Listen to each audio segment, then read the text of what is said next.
So a compilation video of all of Andrew Yang's moments from the debate last night has been put together in one big pile.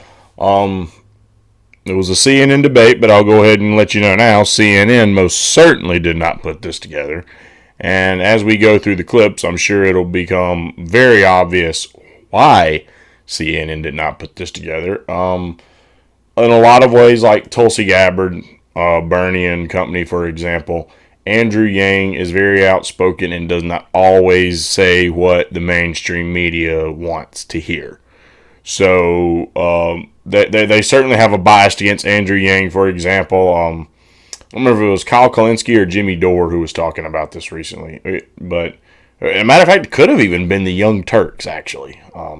But someone made a video talking about how Andrew Yang's fundraising and his individual donations and whatnot have gone way up percentage-wise.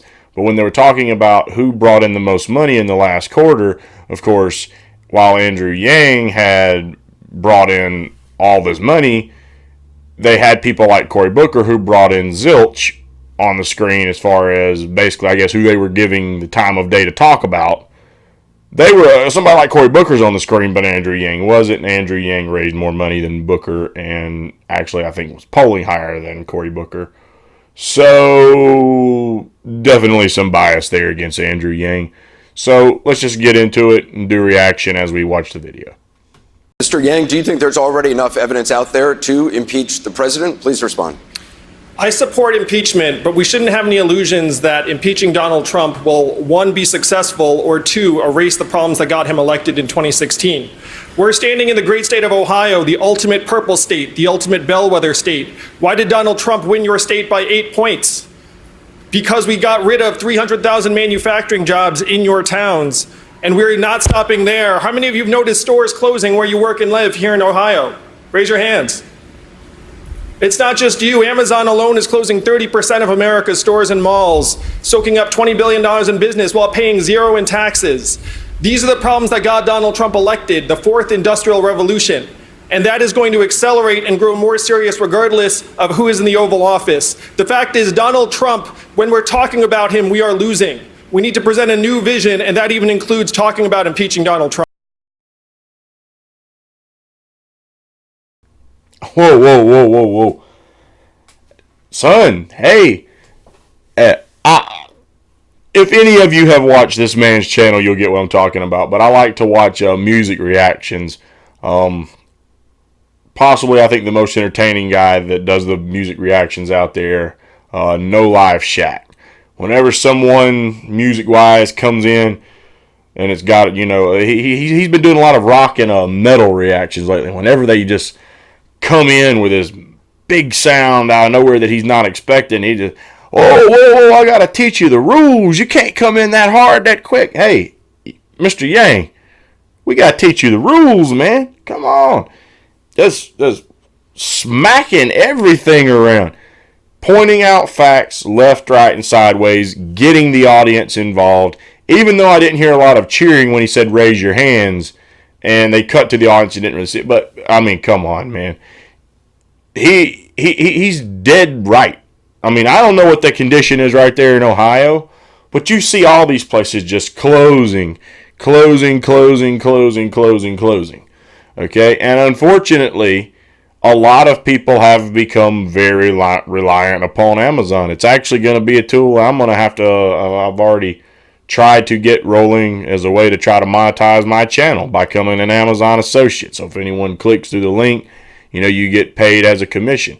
Big part of the reason that people like me are having to use tools like that is because YouTube, of course, now wants to demonetize everything. Now, of course, I'm still in the growing process too, but I guarantee you, with some of the things we talk about on this channel, I wouldn't hold my breath about YouTube giving me monetization. Okay?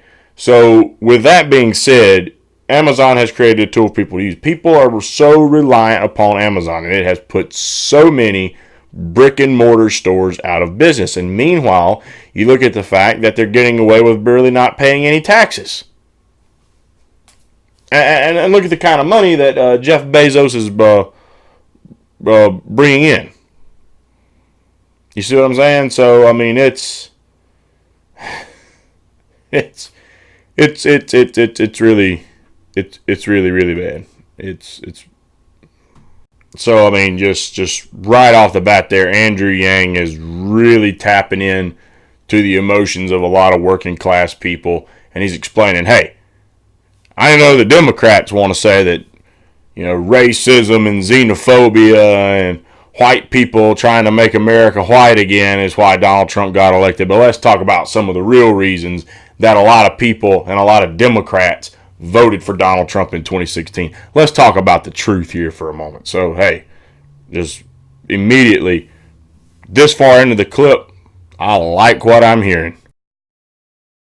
Mr. Yang, your main solution to job loss from automation is a universal basic income. Why is giving people $1,000 a month better than Sanders' plan to guaranteeing them a job? I am for the spirit of a federal jobs guarantee, but you have to look at how it would actually materialize in practice. What are the jobs? Who manages you? What if you don't like your job? What if you're not good at your job? The fact is, most Americans do not want to work for the federal government. And saying that that is the vision of the economy of the 21st century, to me, is not a vision that most Americans would embrace. Also, Senator Sanders' description of a federal jobs guarantee does not take into account the work of people like my wife, who's at home with our 2 boys, one of whom is autistic. We have a freedom dividend of $1,000 a month. It actually recognizes the work that is happening in our families and our communities. It helps all Americans transition. Because the fact is, and you know this in Ohio, if you rely upon the federal government to target its resources, you wind up with failed retraining programs and jobs that no one wants. When we put the money into our hands, we can build a trickle-up economy. From our people, our families, and our communities up, it will enable us to do the kind of work that we want to do. This is the sort of positive vision in response to the 4th Industrial Revolution that we have to embrace. So about that, of course, you've got Bernie sitting there shaking his head, oh, nope, to everything Andrew Yang is saying.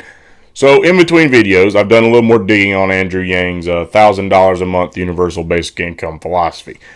Basically, what I gather from it is that he wants to institute something called a value-added tax, and it's pretty much off of sales, so that, you know, when people make a purchase or whatever on Amazon or from a store or whatever, all these sales that you're paying federal taxes on with the sales tax, they take a little slice of that pie and they set it aside in the federal budget and they use it to redistribute back out to the people. In other words, kind of like stimulus packages that are actually being paid for through taxes. Now, if that's how it's going to work, that, you know, and it all adds up, that kind of answers my question that I asked earlier about how are we going to pay for it. The one thing you've got to be careful of right now is the fact that you've got too much of a problem with our money being put into programs and funds that it shouldn't be in, such as the greed of the military-industrial complex and all of this perennial and endless war. Okay? So you got to make sure no one can dip their hands into that cookie jar later on, or it's going to turn out just like Social Security. They're going to deplete it. We were paying taxes on Social Security, still paying taxes on Social Security, but they've been tapping into the fund and taking money out for whatever purpose. It started with Lyndon Johnson back in the 60s. He tapped it to fund Vietnam. Okay? So as long as you've got that problem, you got a serious problem here. And I worry that something like that could even be done with this program. So, but if that's the case, you know, I don't think $1,000 a month in a lot of places would be enough to really pay. You'd still need to go to work if you were bringing in just $1,000 a month. Now, assuming that's per person, if you're a married couple, that would be $2,000 a month, which is still decent, but I got a feeling at least one of you are still going to need to go out and have a decent paying full-time job to make ends meet. $2,000 a month wouldn't really cut it at my home either. At least me or my wife would still have to go out and maintain a steady full-time job. And I'm not opposed to that. I don't want anyone to think that I don't want to have to work for a living. This is more or less my passion, but hey, I'm not going to sit here and waste all my time and money and take a gamble. I'm still going out and going to work every day, getting about 2 days off a week. And I don't believe in just sitting at home and not, working for my money anyway. But, if it could work out that way, that would be great. Now, what does he say about people not wanting to work for the federal government and so on and so forth? Of course, Bernie's saying, like, no. That's not true. Everyone wants to work for the federal government. Really? Do they, though? Because if you work for the federal government and the government shuts down, you're not getting paid. Wasn't that kind of the big deal during the shutdown? What was it, last year? Where the Democrats were saying it was Trump's fault, even though they were, Dan Crenshaw and company were introducing. It was either really early this year or late last year that they were introducing legislation to try to get the government reopened. And the Democrats in the House kept voting it down. Not even to reopen the government. They weren't going to reopen the government until they could agree on X, Y, and Z. Dan Crenshaw and company were introducing legislation to just pay the government workers until they figured everything out, and the Democrats said nope, because it was too good of ammunition to fire at Trump that, he's the reason you're not getting paid. So, I wouldn't want to work for the government. They bicker too much, they haggle too much, they can't agree on nothing, and when the government shuts down, that means you're not collecting a paycheck. So, yeah, that's definitely a huge drawback to working for the federal government. Embrace as a party. Senator Warren, you wrote that blaming job loss on automation is, quote, a good story, except it's not really true. So should workers here in Ohio not be worried about losing their jobs to automation? So the data show that we've had a lot of problems with losing jobs, but the principal reason has been bad trade policy. For child care, instead of having to pay 20% of their income for it. Senator Warren, I've been talking to Americans around the country about automation, and they're smart. They see what's happening around them. Their Main Street stores are closing. They see a self-serve kiosk in every McDonald's, every grocery store, every CVS. Driving a truck is the most common job in 29 states, including this one. 3.5 million truck drivers in this country, and my friends in California are piloting self-driving trucks. What is that going to mean for the 3.5 million truckers or the 7 million Americans who work in truck stops, motels, and diners that rely upon the truckers getting out and having a meal? Saying this is a rules problem is ignoring the reality that Americans see around us every single day. Whoa. Okay, Andrew. Okay. Very valid point there. So Elizabeth Warren, from what I'm gathering from that clip, apparently, I guess, tried to say that his whole argument about automation isn't really the case. Now, of course, what she brought up there was that really we've lost a lot more jobs because of bad trade deals. You won't get any argument there from me. That most certainly has happened. However, the jobs that are still here, they're being incentivized to use automation because it's cheaper than people.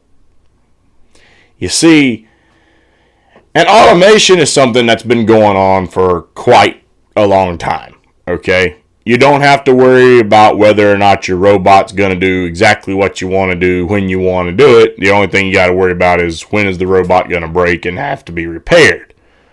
But this automation stuff is really increasing. I'm personally not a fan of it. I think that computers are getting a little bit too out of hand. They're trying to do way too much with AI, and I'm the type of person that honestly could see some truth from the movie I, Robot actually coming to fruition if we don't quit playing around and becoming so reliant on technology that we can't do anything ourselves. Point in case. A couple of years back, my brother-in-law was having to write an essay for his college paper, and his topic was, is Google making people stupid? Now, his opinion was no, but he was having a lot of trouble putting this paper together, so he came to me and wanted my help and wanted to know what my opinion on it was. I said, we got a problem. I said, my opinion is it is. I said, so I'll tell you what. I said, we'll frame it mine and your way. We'll say that Google isn't making people stupid, that it's people making themselves stupid by relying too much on Google, because Google can't actually make you stupid. It's not got the capabilities to do it. It's your reliance upon it and not trying to learn your own knowledge and information. You're making yourself stupid. I said, and the facts we laid out was that many moons ago, many years ago, whatever the term you want to use, if you wanted to know something, you actually had to pick up a book and read about it. Today, it's just, let's see here.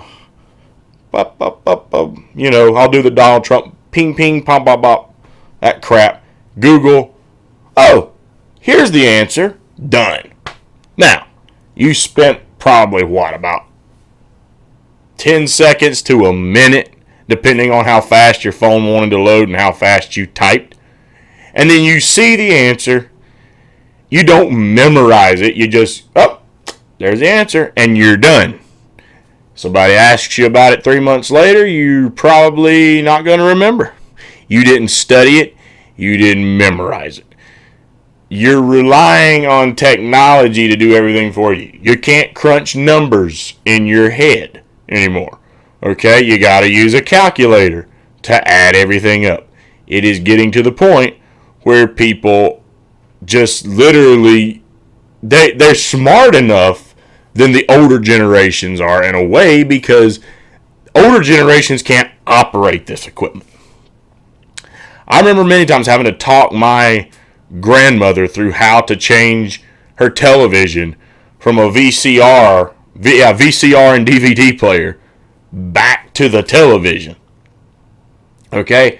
She couldn't figure out how to hit those 4 buttons in the right order to put it back on regular TV.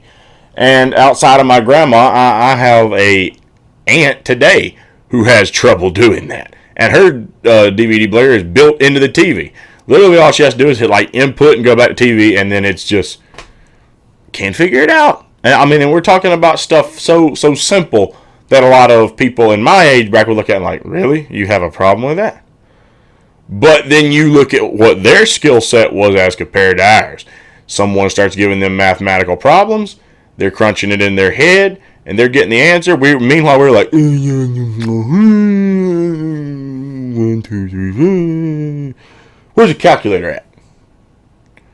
Okay? I saw people in my class all the time in school that had to use the calculator in math class. And then it got to the point where math class started enabling you to use a calculator in math class. They started providing calculators in math class. And I hear a lot of older people today say, that's embarrassing. If that register ever broke, they couldn't make sales. They can't count money. It really is getting that bad. So, this automation stuff, it is putting a lot of people out of work. Trade deals have certainly taken their toll, but automation has certainly taken its toll too. And the more people become reliant on these computers, the more it's going to hurt other people, put them out of jobs. It's going to have, in my opinion, we're getting too far out of hand with this, and it's going to have serious detrimental impacts on the country as a whole. It's certainly not a good thing, and it is hurting a lot of working class families in a lot of ways. So I understand that what we're all looking for is how we strengthen America's middle class. And actually, I think the thing closest to the universal basic income is Social Security. It's one of the reasons that I put forward a plan to extend the solvency of Social Security by decades. It also has. Is anyone noticing she's not addressing the automation here at all? Really? Liz has a plan for everything, but she doesn't want to address what he just brought up about automation. Probably because you know you lost that argument and you're ready to move on to the next topic. It's a provision for your wife, for those who stay home to do caregiving for children or for seniors, and creates an opportunity for them to get credit on their Social Security. So after a lifetime of hard work, people are entitled to retire with dignity. Thank you, Senator Warren. I see this as an important question about I want to understand the data on this. Senator, thank you very much. We're responding to make this work. Your time is up. I want to give Congresswoman Gabbard a chance to respond.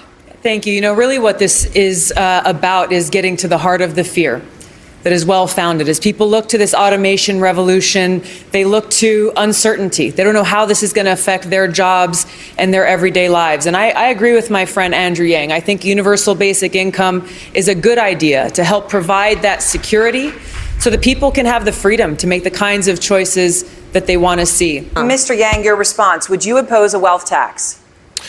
Senator Warren is 100% right that we're in the midst of the most extreme winner-take-all economy in history. And a wealth tax makes a lot of sense in principle.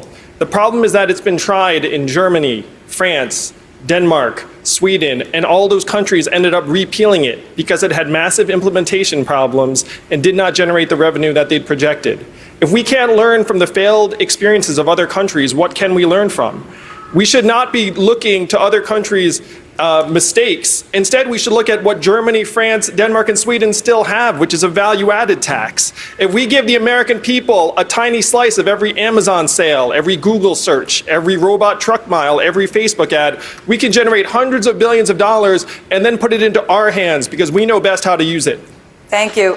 Thank you. Mr. Yang, your response to Putin and Russia. 100%. Of course. We have to look at the chain of events. How did we get here? The fact is we're falling apart at home, so we voted in Donald Trump, and he's now led us down this dangerous path with erratic and unreliable foreign policy. We have to let Russia know, look, we get it. We've tampered with other elections, you've tampered with our elections, and now it has to stop. And if it does not stop, we will take this as an act of hostility against the American people. I believe most Americans would support. Now that is very surprising right there. I hate to pause again, but that's very surprising to me because how many other Democrats on the stage have you heard admit that America has been interfering in other people's elections? Even though if you do your homework, it's very well documented that we've done it for a very long time. Go back and look at what the CIA was doing back in the 40s, 50s, and 60s. Okay? But you don't hear many of them talking about that. It's always what Russia did to us, not what we do to other countries. So I really applaud him for raising that fact. Me on this. But Russian hacking of our democracy is an illustration of the 21st century threats. Artificial intelligence, cybersecurity, climate change, loose nuclear material, military drones, and non-state actors. These are the threats that are going to require our administration to catch up in terms of technology. We all know we are decades behind the curve on technology. We saw when Mark Zuckerberg testified at Congress the nature of the questioning. As Commander-in-Chief, I will help pull us forward. Thank you. Mark, and that's going to be a huge responsibility of the next president. Thank you, Mr. I just want to say that was thoroughly embarrassing, by the way. Watching those ass clowns in Congress try to ask questions to Mark Zuckerberg. So many of these old dinosaurs. They were literally the grandma who couldn't operate the DVD player. And they're trying to ask a tech CEO questions. So embarrassing. Respond to Mr. Yang. I don't see a moral equivalency between our country and Russia. Vladimir Putin is someone who has shot down planes over Ukraine, who has poisoned his opponents. And we have not talked about what we need to do to protect ourselves from Russia invading our election. Mr. Yang, you want... No, Amy, no. You know, I said in a video earlier she was shoveling with both hands tonight. I see she's still shoveling. Clearly, it's starting to look more and more like Amy was shoveling all night long. No, there's no equivalence between us and Russia. No. We don't poison people who disagree with our big political families. No, they get killed in botched robberies where nothing gets taken off of them. They suicide themselves. Yeah. But we don't poison them. Oh, no. We would never do such a thing. Oh, and by the way, Amy, you really want to fix the voting issue? You really want to take care of it? 2 words. Paper ballots. Problem solved. To decriminalize the possession and use of small amounts of opioids, including heroin, how would that solve the crisis? That's exactly right. And we have to recognize this is a disease of capitalism run amok. There was a point when there were more opiate prescriptions in the state of Ohio than human beings in the state of Ohio. And for some reason, the federal government thought that was appropriate. They ended up levying a $600 million fine against Purdue Pharma, which sounds like a lot of money, until you realize that company made $30 billion. They got a 2% fine, and they killed tens of thousands of Americans 8 an hour. So if the government turned a blind eye to this company spreading a plague among its people, then the least we can do is put the resources to work in our communities so our people have a fighting chance to get well. Even though this is not a money problem, we all know this is a human problem. So, break that down step by step. What did he say? There was more opioid prescriptions in the state of Ohio at one point than there were people, and the federal government found that acceptable. Of course, we've been really hearing about the opioid epidemic, especially in the last couple of years. I don't know which year it was this particularly happened, but am I surprised by it? Hell no. Really? That's zero surprise to me. Because what have we been talking about on this channel? Big Pharma has these politicians in their pockets. What do you think some of the most valuable medicines and most commonly bought medications on the market are today? Painkillers and opioids. Who's making them? Certainly ain't no Joe Blow in the backyard. Big Pharma. They want these pills to get sold. Okay? It's a cash cow for them. That's just like how we've been carrying out a war on drugs for all these years, yet you could dive into it and find how many politicians that have served in our country over time have had connections in some way, shape, or form to drug trade. For example, the big issue with the poppy growers over in Afghanistan, a big, what some people call a conspiracy theory about why we went into Afghanistan to go after the Taliban in the first place, was because they put the poppy growers out of business. So we went in to try to get the poppy growth back in business to supply heroin again and opium and whatnot, because it was threatening all that dirty money in the international banks. You can do your homework on that. So yeah, there's no surprise to me about that. I'm quite sure that all those companies had their hands in the government's pockets, and that's why the federal government gave it the stamp of approval, because they didn't want to go against their donors. And for proof of that, you could say, well, they gave him a fine. What did he just say? That was such a small fine compared to the profits they made. It was like a freaking flea bite, man. It did nothing to them. And part of helping people get the treatment that they need is to let them know that they're not going to be referred to a prison cell. They will be referred to treatment and counseling. I talked to an EMT in New Hampshire, and he said he saves the same addicts over and over again. Because the fact is, after you save someone who's ODing, you just bring them back to their house and they OD again the following week. So we need to decriminalize opiates for personal use. We have to let the country know this is not a personal failing. This was a systemic government failing. And then we need to open up safe consumption and safe injection sites around the country because they save lives. Thank you, Mr. Yang. Let's turn to the growing concerns over the power of big tech companies. Mr. Yang, Senator Warren is calling for companies like Facebook, Amazon, and Google to be broken up. Is she right? Does that need to happen? As usual, Senator Warren is 100% right in diagnosing the problem. There are absolutely excesses in technology, and in some cases, having them divest parts of their business is the right move. But we also have to be realistic that competition doesn't solve all of the problems. It's not like any of us wants to use the fourth best navigation app. That would be like cruel punishment.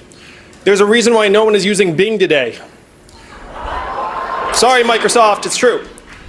So it's not like breaking up these big tech companies will revive Main Street businesses around the country. And as the parent of 2 young children, I'm particularly concerned about screen use and its effect on our children. Studies clearly show that we're seeing record levels of anxiety and depression coincident with smartphone adoption and social media use. Breaking up the tech companies does nothing to make our kids healthier. What we have to do is we have to home in on the specific problems we're trying to solve and use 21st century solutions for 21st century problems. Using a 20th century antitrust framework will not work. We need new solutions and a new toolkit. That's the way. That is a much more in-depth answer to a question like that than you hear most people give.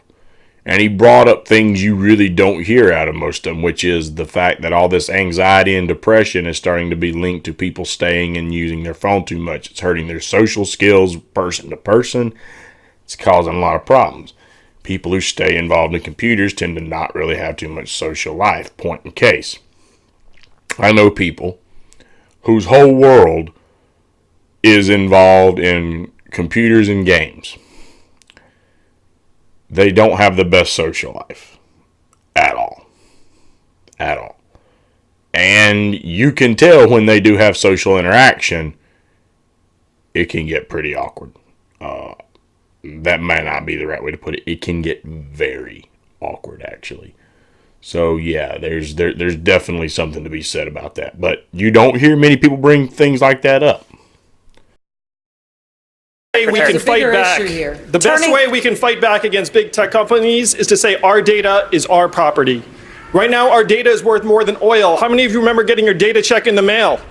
It got lost. It went to Facebook, Amazon, Google. If we say this is our property and we share in the gains, that's the best way we can balance the scales against the big tech companies. Last week, Ellen DeGeneres was criticized after she and former President George W. Bush were seen laughing together at a football game.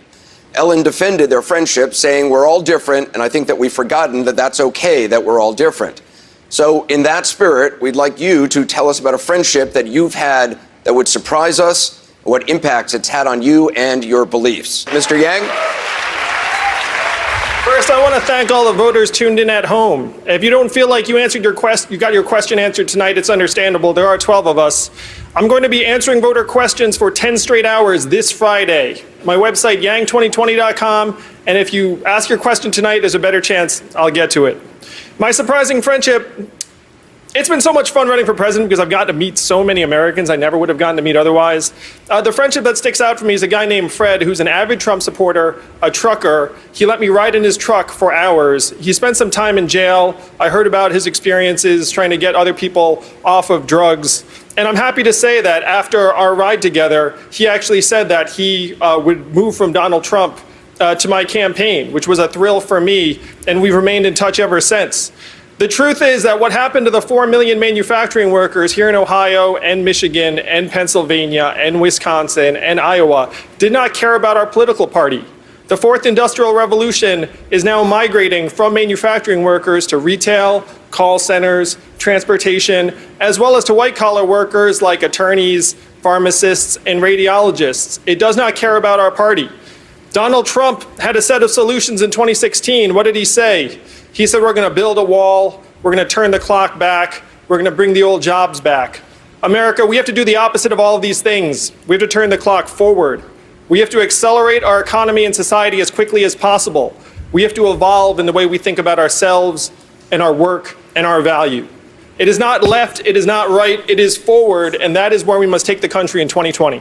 Mr. Yang, Okay, and so I just want to say up front, right here, right now, I agree some jobs can be brought back. Car manufacturing, so on and so forth, you could probably reopen back in this country if it was all done right and they didn't outsource. You still have to contend with what Andrew Yang's main point here has been, and that is automation.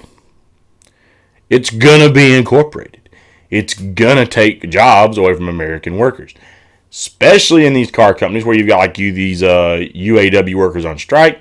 If they could find a way to replace them with computers and robots, well, we don't have to pay you union benefits.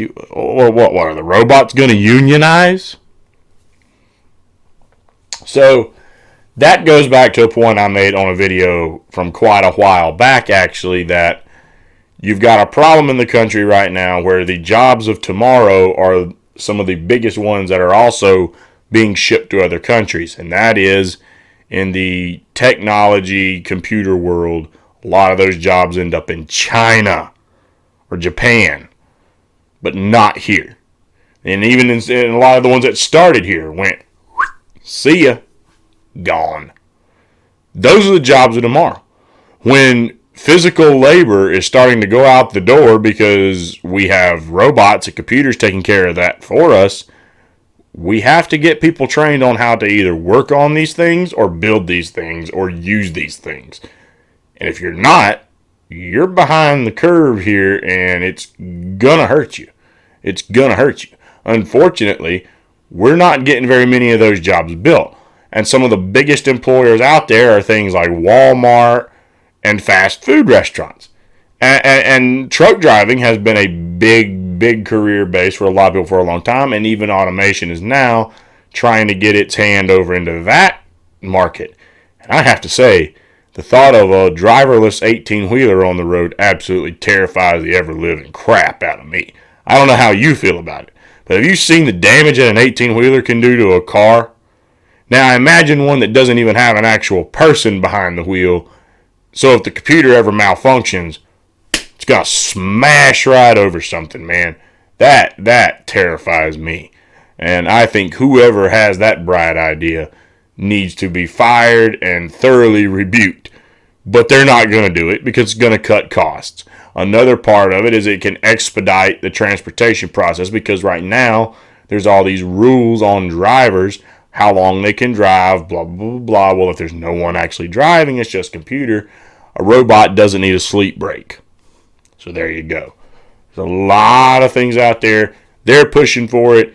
Terrifies me, and it certainly isn't a good decision for the American worker. But corporations are concerned with their profits, not with the American people.